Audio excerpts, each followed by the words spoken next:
Aisyah ada kit mini nylon warna hitam. I'll try to find more colours. Tenang-tenang ya kawan-kawan.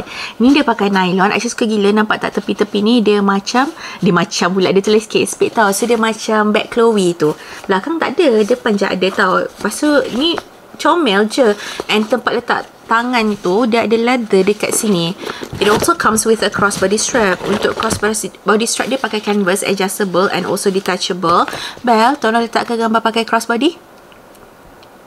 Okay, now saya tunjukkan belah dalam. So, belah dalam dia ada multifunction pocket. Atasnya ada zipper.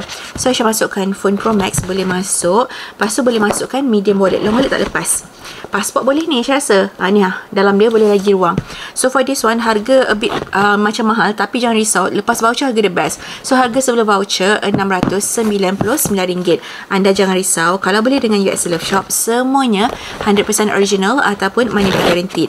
Untuk cara pembelian, boleh tekan dekat shopping bag di bawah. If you guys have any further question, boleh juga komen down below dan jangan lupa tekan button follow.